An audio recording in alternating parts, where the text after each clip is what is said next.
In Thailand, homes are not just built for the living. We believe that every piece of land has its spirits. And when you move inside a new house, you're not just moving in, you're actually arriving into someone else's territory.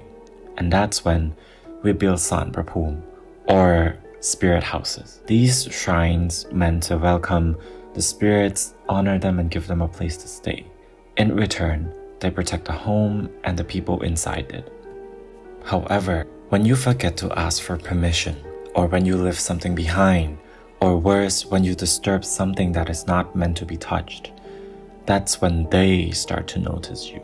This story takes place in Bangkok, where highways meet temples, where concrete towers actually grow beside banyan trees, a place full of cultures, belief, superstitions, and of course, spirits.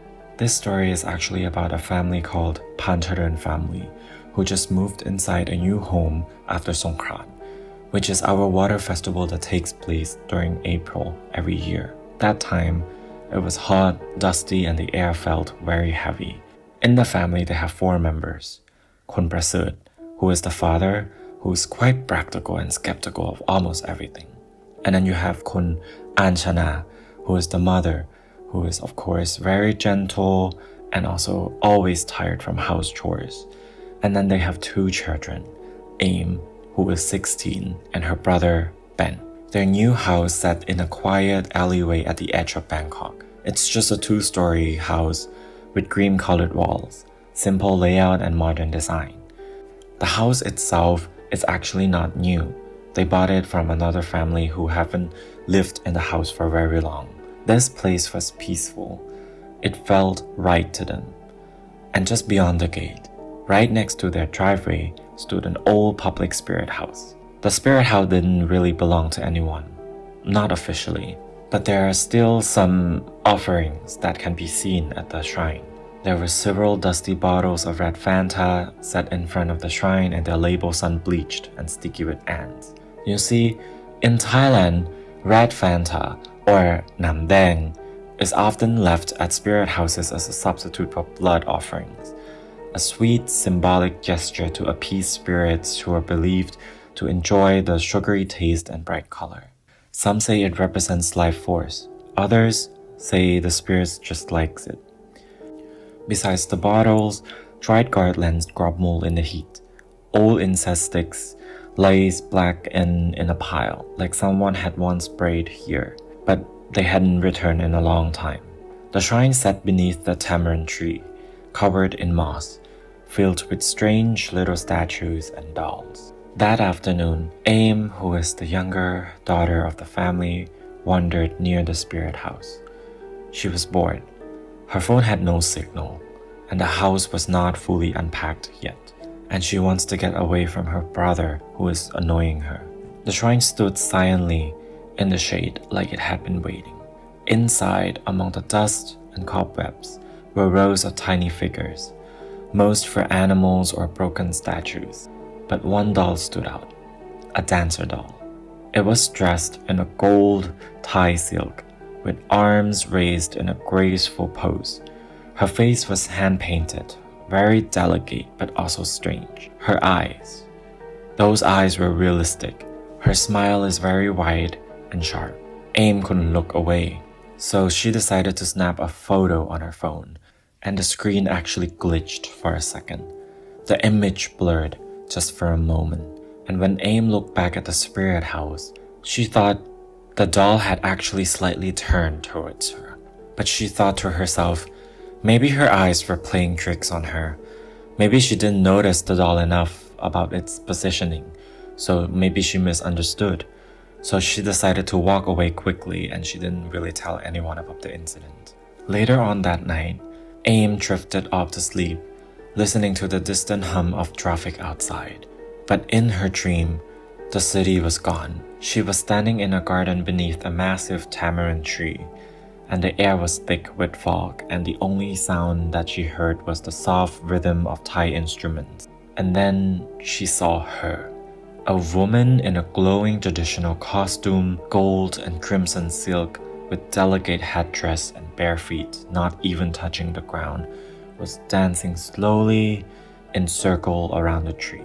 Her hands curled in a perfect inhuman grace, and her movement too smooth, too floaty, like she wasn't a part of this world. Aim stood frozen in the shadow. She couldn't speak, move, or even breathe. The dancer twirled for what felt like an eternity, and then suddenly, she just stopped. Her head snapped upward, very unnaturally and sharply, and she looked directly at Aim. The dancer's eyes were wide, glossy and empty, and then came the smile. Slow, stretched too far, like her face didn't quite remember how to make the smile. And the dancer just stood there, looking at Aim and smiling creepily towards her. But luckily, Aim suddenly woke up, and her room was quiet. It was very still, but the scent of jasmine were in the air. She could have sworn that she didn't really bring any jasmine flower inside her room today, and her windows were shut tight. For the next 3 nights, the dream returned. The same music, the same dancer, and the same smile, until one night it wasn't a dream. Aim woke up just after 3 a.m. in the morning. No nightmare, just suddenly awake. She sat up and heart was beating so fast. She was unsure why she couldn't fall back asleep, and then she heard it. Soft Thai music drifting outside. She got up and went to her window, and the yard was dim, lit only by the moon. Under the tamarind tree where the shrine was, there was the dancer from her dream. Her silk dress shimmered. Her arms moved slowly and unnaturally, just like her dream. They were twisting in midair. But Aim didn't scream. She couldn't, because she couldn't even move from the spot that she was looking at the dancer. And then suddenly, just like her dream was, the dancer stopped. The dancer just stood still, and her arms just dropped stiffly to her sides. And then she turned her head fast, looked up directly into Aim's window, and then smiled. The same smile that she saw in her dream. A smile like a cracked porcelain doll. A smile that didn't really belong on a living face. So after that moment, Aim just dropped to the floor. Hands were shaking, and she crawled back into bed and hid under the blanket. She didn't really get any sleep the rest of the night. The next morning, Aim didn't tell her family.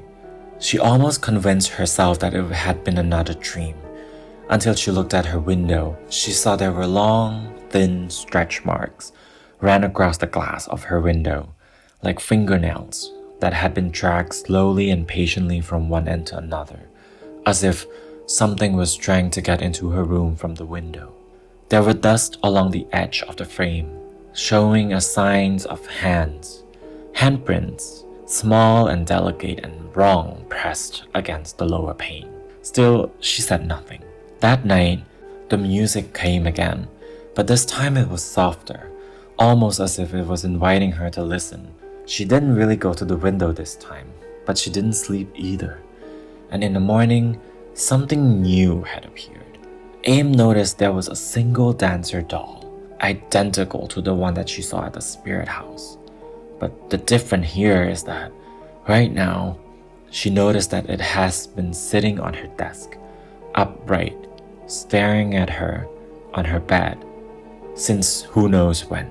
No one in the family had touched the shrine, and no one knew how it got into Aim's room. By the 4th night, Aim no longer waited for the music. She actually expected it. She was right. It came just after 3 a.m. Like always, it was soft, faint, almost beautiful.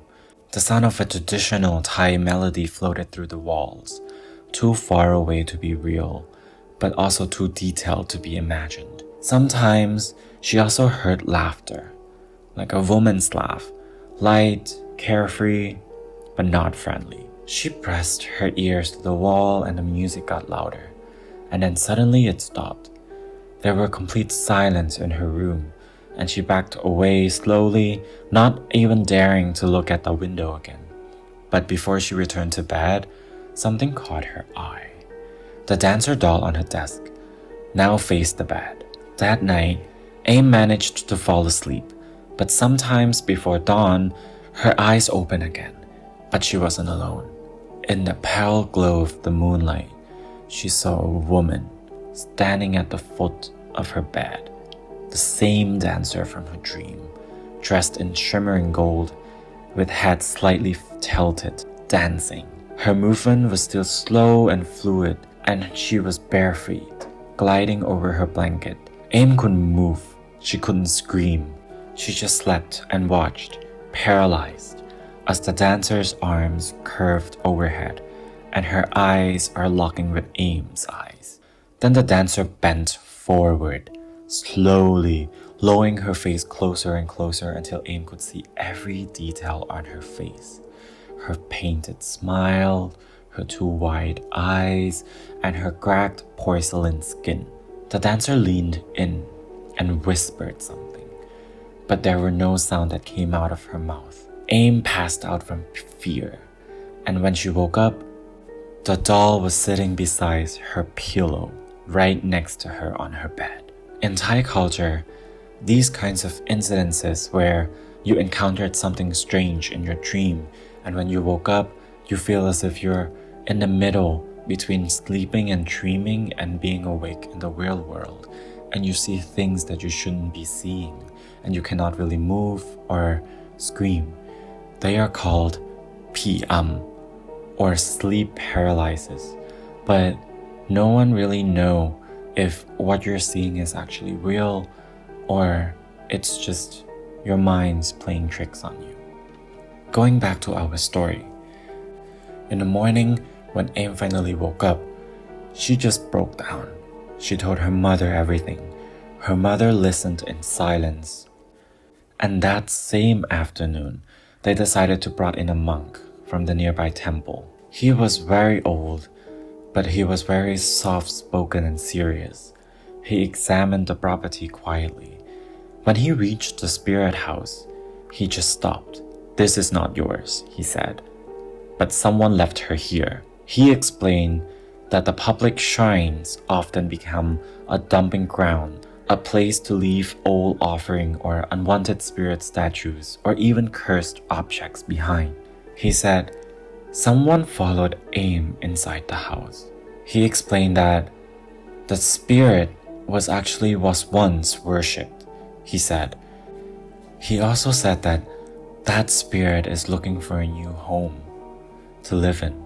And then suddenly he looked at Aim.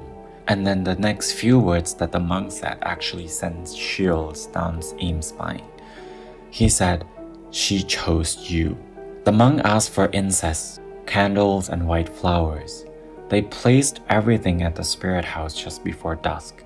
While the family waited in silence, the monk began to chant.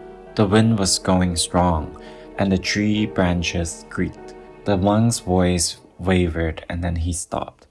He turned to them and said, "There is a soul attached to that dancer doll. She was once a temple dancer, a part of a ritual that no longer was practiced. She died when the temple collapsed, and her spirit was placed in that doll, and the doll was left right here." He placed the doll inside a bowl of salt and rice, binding it. "You cannot force her to leave," he said, "but you can give her a place again. Just let her know that she's still remembered." The monk returned 2 days later. This time, they built a new shrine, a spirit house, together. A clean platform with fresh garlands and a small figurine of a dancer placed at the center. Aim didn't sleep the night before the ceremony. She tried to, but she stayed in her bed.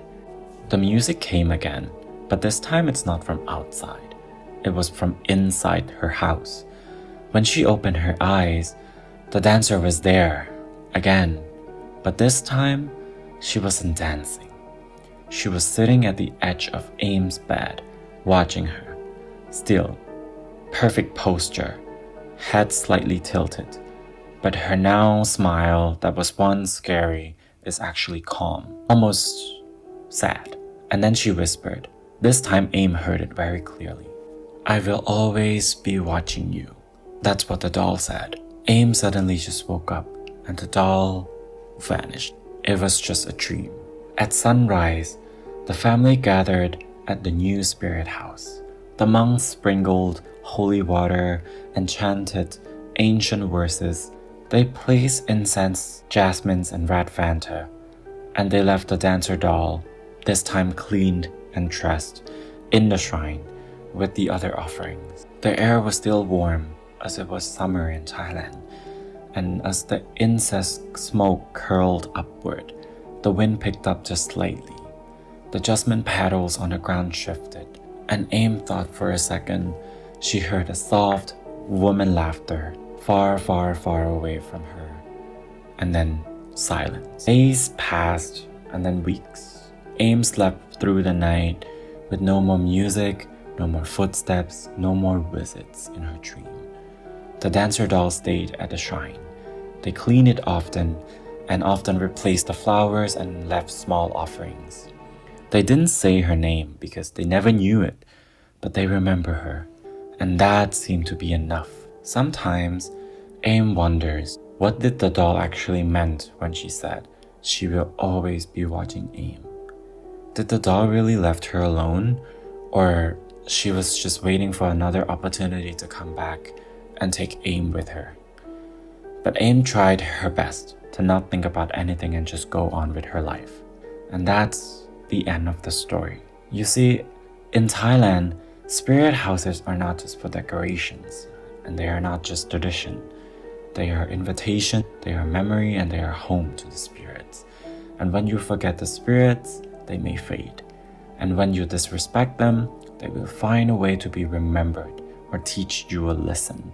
So the next time you see a spirit house, just don't point, don't laugh, don't touch the dolls, because something might be waiting inside. And next time you might not even know, by just interacting with the shrine, something might follow you home.